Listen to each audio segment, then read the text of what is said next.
Salam berjumpa kembali di channel Thesis Picture. Kali ini saya ingin sharing tentang kejadian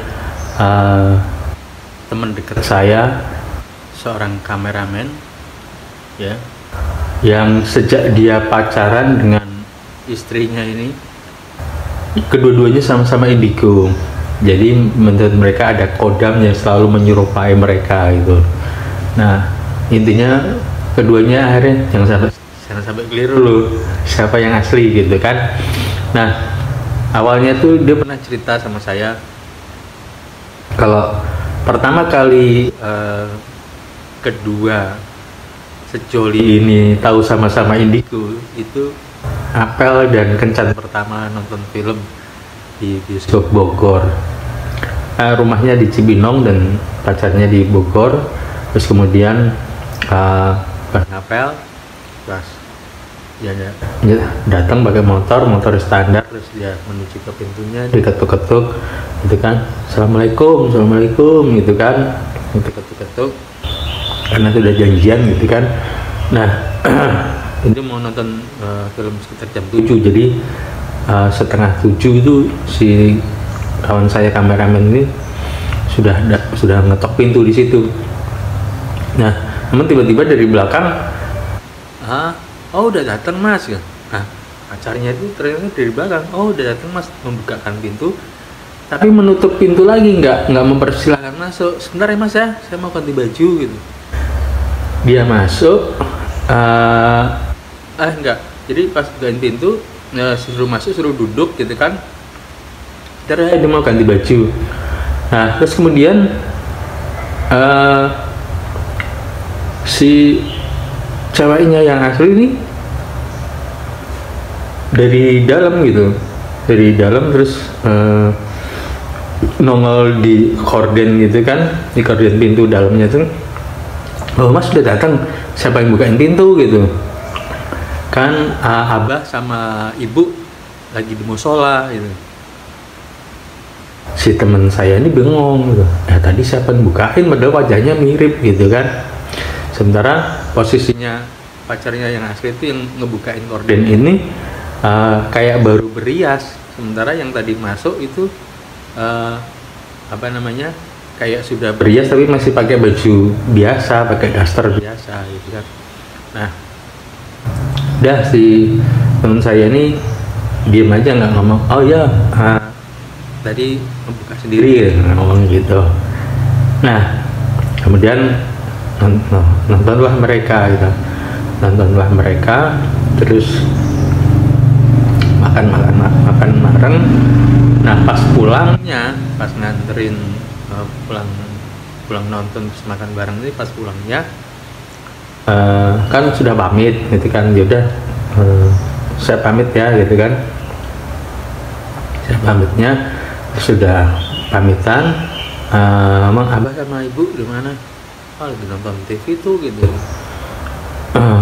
nonton TV tapi sambil tidur gitu katanya. Nah, pas ngomong kayak gitu dia pamit, dia tutup pintu, si ceweknya tutup pintu, dia keluar mau menuju ke motor. Ceweknya ini, pacarnya ini masuk ke dalam melalui korden itu. Nah, pas lagi mau menuju ke motor, pintunya dibuka lagi, mas saya bikinin kopi gitu. Duduk dulu gitu. Nah, mas lagi dibikinin kopi, duduk dulu gitu. Nah, tapi posisinya si pacar itu udah duduk di kursi teras rumah itu. Nah, teman saya kan otomatis nyamperin lagi, repot-repot udah malam, ntar nggak enak sama abah sama ibu gitu. Nggak apa-apa, yang bikinin juga ibu gitu, katanya ngobrol-ngobrol dulu gitu, pulangnya jauh, biar hangat minum dulu gitu. Jadi bisa ngobrol gitu, ngobrol. Nah, sudah bisa ngobrol gitu kan, pintu dalam keadaan ditutup, dia duduk berdua di depan. Nah, pacarnya nih dari dalam keluar lagi, nengok ke korden gitu, karena kan kordennya depan sudah ditutup, jadi nggak tahu kalau ada teman saya duduk sama pacar yang indigonya itu di depan. Nah, sementara pacarnya yang asli ini dari dalam membuka korden lagi, loh mas belum pulang gitu. Jadi juga bilang katanya mau dibikinin kopi gitu. Siapa yang mau bikinin kopi? Loh, kata kamu ibu yang bikinin kopi. Enggak gitu. Terus dia noleh ke ibunya, ibu mau bikin kopi. Ibunya tidur, abahnya tidur gitu kan. Nah habis itu pacarnya aslinya otomatis nyamperin, abahnya bangun gitu. Abahnya bangun, kok ada suara ngomong-ngomong, anak gadisnya ngomong-ngomong sendiri gitu.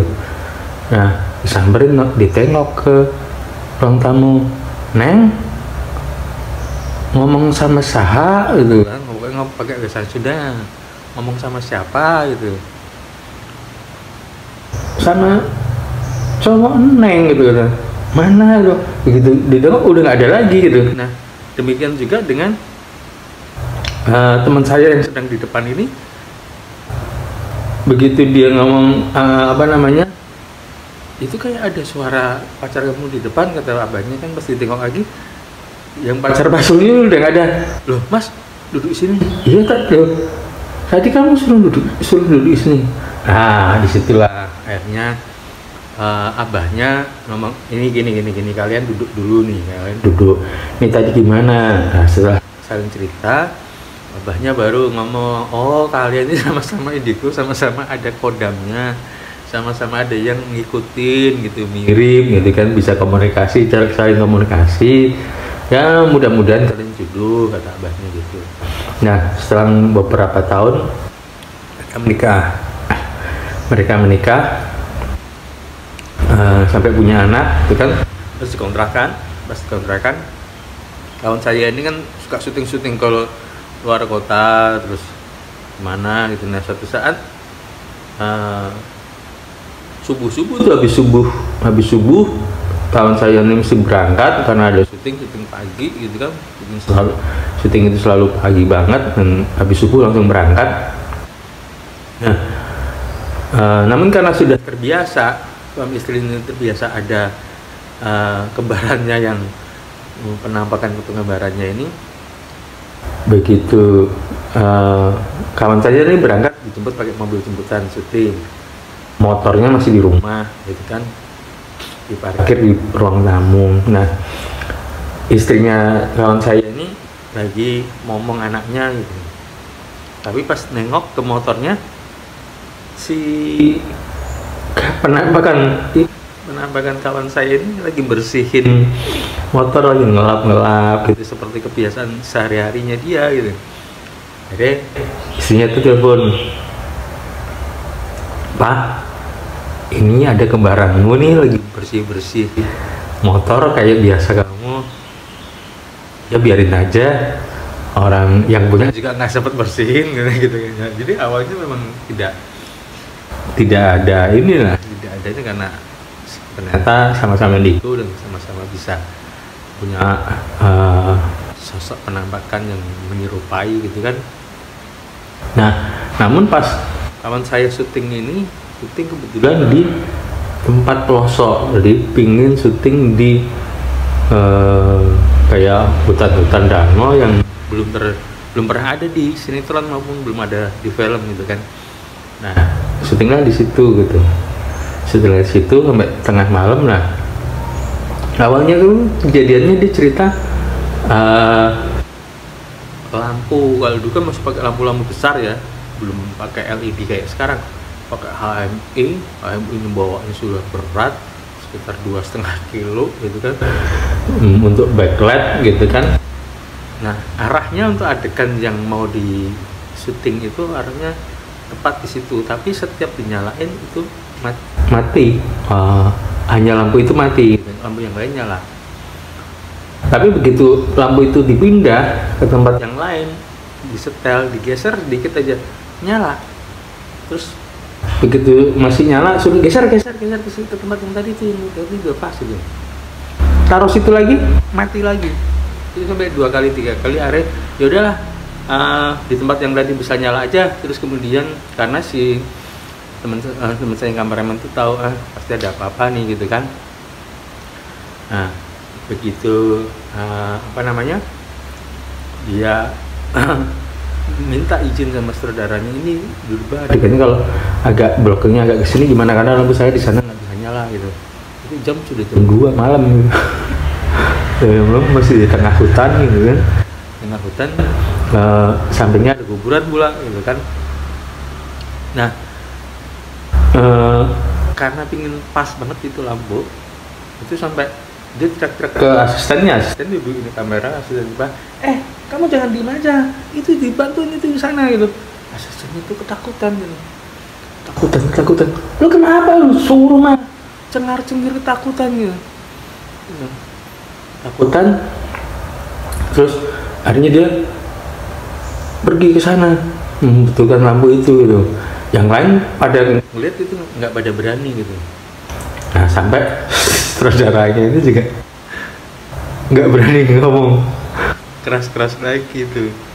Ngomongnya bukan bang, yuk syuting gitu, nek syuting nek gitu. Ngomong gitu, nek syuting nek gitu. Apaan sih lu manggil gue nenek gitu. Nah itu benar-benar nggak ada yang berani mendekat itu. Sampai saudaranya juga nggak berani, ya. Pemainnya juga sudah ketakutan dan akhirnya harus one take oke. Akhirnya sekali jadi oke latihan, sutradaranya sama asistennya berusaha, gue latihan ini terakhir itu kalau bisa harus one take oke kan.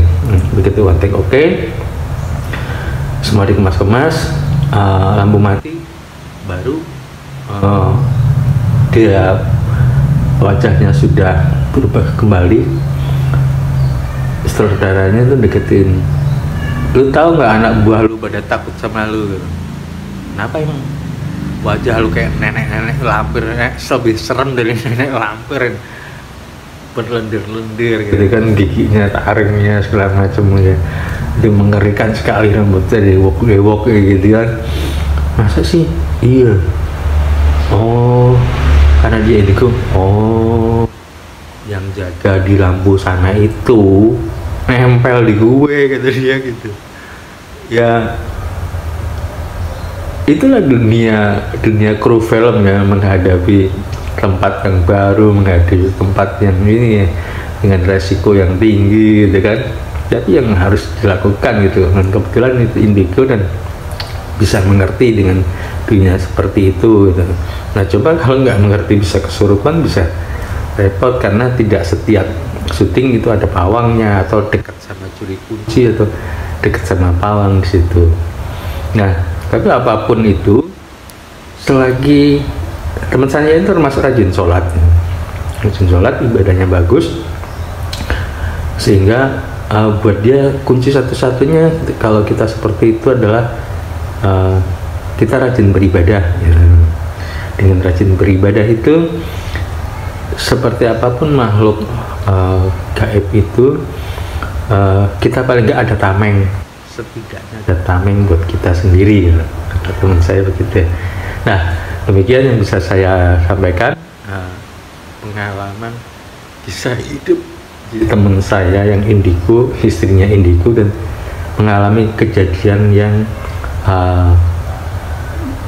bersinggungan dengan makhluk gaib. Terima kasih sudah menyimak di channel Thesis Picture. Salam berjumpa kembali.